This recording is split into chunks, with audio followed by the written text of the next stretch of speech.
Shalom, selamat pagi Bapak, Ibu, dan Saudara dimanapun berada. Salam sehat sejahtera untuk kita.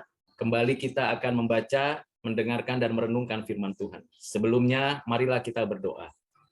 Bapa di surga, di dalam nama Tuhan Yesus, kami bersyukur untuk hari ini kembali kami mau membaca, mendengar, merenungkan firman-Mu. Kiranya Roh Kudus memberi pencerahan dan kami dimampukan menjadi pelaku firman. Tolonglah kami ya Tuhan untuk mendapatkan pengertian dari firman-Mu. Di dalam nama-Mu ya Tuhan Yesus, kami berdoa bersyukur. Amin. Firman Tuhan yang kita akan baca dan renungkan diambil dari kitab Kejadian pasal 22 ayat 20 sampai 24. Kelanjutan dari kisah-kisah sebelumnya. Demikianlah firman Tuhan.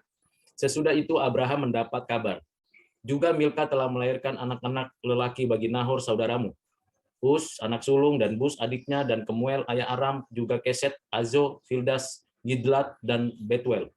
Dan Betuel memperanakan Ribka, ke-8 orang inilah dilahirkan Milka bagi Nahor, saudara Abraham itu. Dan gundik Nahor yang namanya Rehuma melahirkan anak juga, yakni Teba, Gaham, Tahas, dan Maaka. Demikianlah firman Tuhan yang kita sudah baca dan dengarkan. Berbahagialah kita yang mendengarkan, menyimpannya, dan melakukan kebenarannya. Amin. Bapak, Ibu, Saudara yang kasih dalam Kristus, sekilas kita hanya melihat dan memperhatikan ayat-ayat ini seperti sebuah penjelasan tentang keturunan dari Tera. Kalau kita merujuk di dalam pasal yang ke-11, ayat 10 sampai dengan 26 dan ayat 27 sampai 32, kita mengetahui ini berbicara tentang keturunan Sem. Kalau kita membaca, memperhatikan, maka ada urutan keturunan Sem.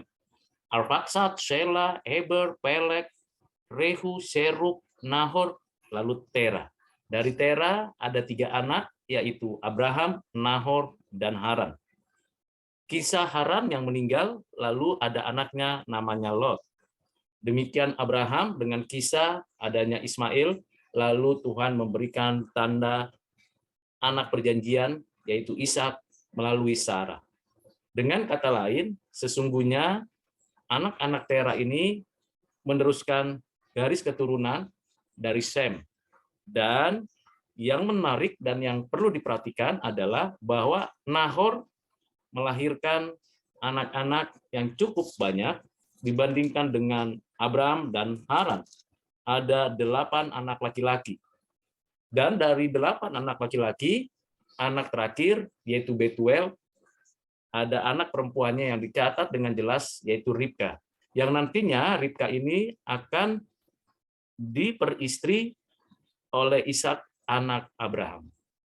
Di sini kita bisa melihat bahwa peristiwa-peristiwa selanjutnya itu sebenarnya sudah dipersiapkan di dalam kehidupan keluarga Sem dan dapat ditelusuri bagaimana keturunan daripada Abraham yang tetap berada di dalam garis keturunan Sem dan dari garis keturunan Tera. Demikian selanjutnya nanti anak Ishak dan Ribka yaitu Esau dan Yakub, di mana nanti Yakub menikah dengan anak perempuan dari Laban, di mana Laban adalah saudara dari Ribka. Anak perempuan dari Laban ini bernama Lea dan Rahel. Itulah yang nanti menjadi istri dari Yakub. Dan dari pernikahan Yakub dengan Lea, dengan Rahel, dan juga 2 budaknya, Zilpa dan Bilha, maka lahirlah keturunan dari sana Israel. Nah, ini menjadi hal penting bagaimana seorang yang ada di dalam sejarah mempunyai penjelasan bibitnya, bobotnya, dan bagaimana benihnya itu berlangsung. Dengan kata lain, historisitas daripada Abraham sangat dapat dibuktikan dan fakta ada di dalam sejarah. Itu sekilas menjadi latar belakang kita memahami ayat-ayat yang baru saja kita baca. Di lain pihak, kita melihat juga pembelajaran kita dari bagian ini, sekalipun nampaknya kita memperhatikan bahwa Abraham begitu tidak mudahnya mendapatkan keturunan. Sampai akhirnya memang Tuhan sendiri yang menyatakan bahwa keturunan Abraham menjadi berkat bagi segala bangsa. Juga berkat di dalam keluarga ayahnya, Terah, yaitu Ishak, anak perjanjian. Ismail memang anak Abraham, tapi sudah tidak masuk ke dalam garis keturunan yang meneruskan garis keturunan Sem sampai Terah, sementara Ismail berada di dalam posisi yang berbeda. Dan kalau kita memperhatikan Abraham, di mana dia punya anak Ishak, dan Haran punya anak Lot, dan Lot sendiri satu anak laki-laki yang akhirnya punya anak perempuan. Anak perempuan dan tidak meneruskan lagi keturunan daripada Haran. Berbeda dengan Nahor. Nahor diberikan 8 anak laki-laki. Dan dari keturunan Nahor ini, anak-anak keturunan perempuan dari anak cucu Nahor ini menjadi istri pasangan dari Ishak dan Yakub yang meneruskan Israel, yang melanjutkan dari garis keturunan Abraham, Ishak, Yakub. Ini hal yang perlu kita memahami kerangka daripada sistem kekerabatan yang ada di dalam Kitab Kejadian pasal 22 ayat 20 sampai 24. Yang berikutnya yang kita ingin pahami bahwa sekalipun Ishak itu sendirian dan dilanjutkan dengan Yakub, salah satu dari anak kembar dari Ishak dan Ribka, dan dilanjutkan dengan anak-anak Yakub yang disebut anak-anak Israel, ini menunjukkan pengembangan, pertumbuhan, perluasan dari keturunan Abraham, Ishak, Yakub, dan 12 orang Israel sampai berkembang sampai sekarang. Apa yang dinyatakan Tuhan kepada Abraham dan dilanjutkan kepada Ishak itu dibuktikan di dalam sejarah, dalam kehidupan Yakub, anak-anak Israel, kerajaan Israel, dan dilanjutkan dengan apa yang dinyatakan Tuhan melalui Kristus, di mana melalui Kristus yang adalah secara terhisap sistem kekeluargaan berada di dalam garis keturunan dari anak-anak Israel. Dan inilah Tuhan yang akan menjadi saluran berkat bagi banyak orang. Jadi kita melihat dari satu Abraham, Ishak, Yakub menjadi banyak, multi generation, multi nation, multi ras, dan mengerucut pada satu, yaitu Yesus Kristus, lalu menjadi satu ini dalam keseluruhan yang menjadi berkat. Satu untuk banyak, banyak di dalam satu. Itu bagian yang berikutnya yang kita pelajari. Kemudian kita melihat bagian ini yang sisi lain daripada apa yang dituliskan di sini yang perlu kita perhatikan adalah bahwa sesungguhnya dari keturunan Sem, Arphaxad, Shelah, Eber, Peleg, Rehu, Serug, Nahor, dan Terah, bahkan dapat dilihat dari keturunan Nahor, sesungguhnya tidak ada yang kesulitan mempunyai keturunan. Tidak ada kesusahan mendapatkan keturunan. Semuanya mendapatkan keturunan pada waktunya. Tetapi spesial untuk Abraham mengalami persoalan serius mengenai keturunan. Sampai-sampai budaknya dijadikan sarana untuk melahirkan keturunan Abraham. Tetapi Tuhan tidak menerima itu, walaupun diberkati dengan anak yang bernama Ismail. Namun kita lihat bagaimana Ishak, dan Ishak ada di antara ketidakmungkinan Abraham memiliki keturunan. Kalau Aran mempunyai keturunan namanya Lot, tetapi Lot tidak bisa meneruskan keturunan berikutnya karena anak-anak perempuan, yang bahkan membuat Aran yang punya anak Lot ini punya anak nanti, anak-anak perempuan dari anak perempuannya ini, yang nanti menjadi sesuatu yang sangat tidak sesuai lagi dengan prinsip kebenaran, karena ini sebenarnya anak-anak Lot, tetapi juga sekaligus adalah cucu-cucu Lot. Ini yang berbeda sekali, jauh dari apa yang diharapkan.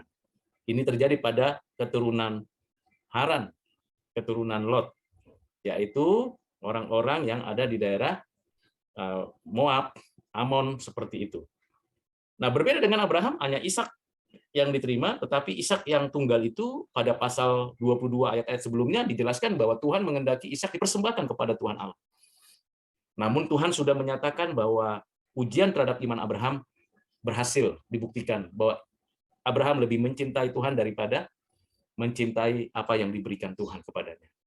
Ishak tidak jadi disembelih, diganti dengan anak domba. Tiba satu bagian kisah yang dituliskan, penulis yaitu Musa menyisipkan satu peristiwa, satu catatan yang penting sebagai jembatan untuk nanti bagaimana keturunan daripada Abraham, yaitu Ishak, melanjutkan janji yang Tuhan nyatakan kepada Abraham. Apa itu? Yaitu keturunan Nahor, yang begitu limpah diberikan keturunan sampai dengan 8 anak laki-laki, lalu diberikan anak perempuan atau cucu perempuan daripada Nahor, yaitu Ribka, yang nantinya menjadi istri pasangan dari Ishak. Dari sini Bapak Ibu Saudara kita bisa melihat bahwa memang Tuhan telah menetapkan langkah-langkah orang yang beriman yang takut akan Tuhan. Apa yang Tuhan janjikan, Tuhan pimpin sejarah hidup orang-orang yang percaya, dan Tuhan menyertai keturunannya bahkan sampai selama-lamanya. Tuhan setia pada janjinya dan kesetiaannya teruji, sekalipun nanti kita lihat bagaimana jatuh bangunnya kehidupan keturunan orang-orang yang percaya kepada Tuhan. Janji Tuhan, penyertaan Tuhan tidak terhalangi oleh karena kita gagal menaati Tuhan, mempercayai Tuhan dalam hidup kita. Tuhan akan menegur, mengoreksi, menghajar anak-anaknya supaya kembali kepada apa yang Tuhan mau. Kita bersyukur dengan ayat 20, 21, 22, 23, dan 24 ini ada. Supaya dengan apa yang ditulis ini, kita mendapatkan pengajaran bahwa Tuhan berdaulat di dalam sejarah setiap orang, setiap keluarga, dan Tuhan sudah mempersiapkan apa yang diperlukan manusia untuk mewujudkan rencana Tuhan yang tidak pernah gagal. Nah, ini pengajaran yang kita perlu pahami, dan kiranya Bapak Ibu Saudara menyadari bagian ini. Apa yang perlu kita petik, dapatkan pengajarannya? Yang pertama, bahwa Tuhan mampu memelihara satu generasi demi satu generasi untuk tujuan bagi kemuliaannya, untuk rancangannya dilaksanakan di atas bumi. Yang kedua, apa yang tidak mungkin menjadi mungkin di hadapan Tuhan. Apa yang tidak mungkin bagi Abraham, apa yang tidak mungkin bagi Bethuel, itu menjadi mungkin karena ini ada dalam rancangan Tuhan. Yang ketiga, yang perlu kita waspadai dan cermati bahwa apa yang dilarang Tuhan dan Tuhan tidak kehendaki, itu akan diberhentikan Tuhan garis keturunannya. Dan apa yang Tuhan berkati dan sertai, Ia akan memberikan penyertaan pada generasi demi generasi berikutnya karena Tuhan telah menyatakan janjinya.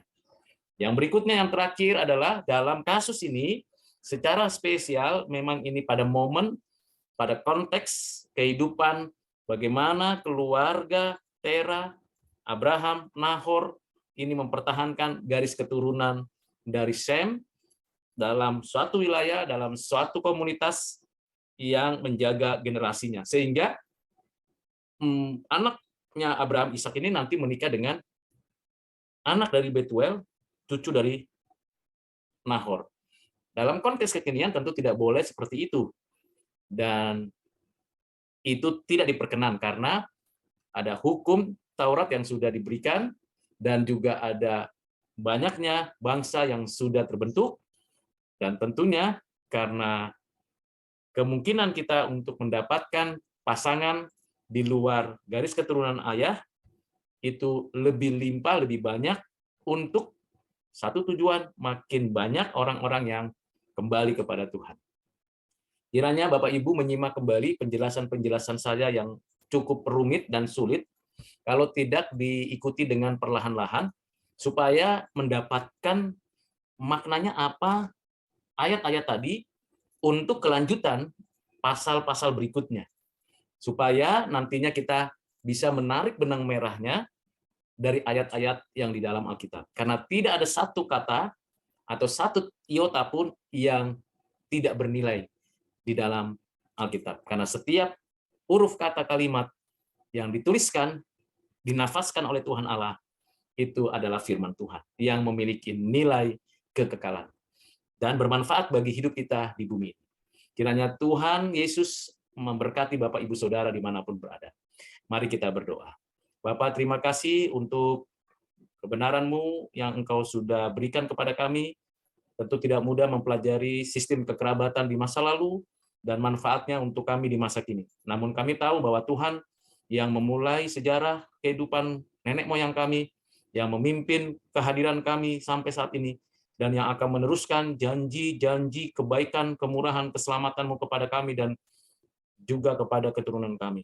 Tuhan pelihara iman kami, dan Tuhanlah yang menolong kami mewariskan iman yang Tuhan berikan kepada kami, kepada generasi berikutnya. Terima kasih Bapa, inilah doa kami, permohonan kami dalam nama Tuhan Yesus, kami berdoa bersyukur. Amin.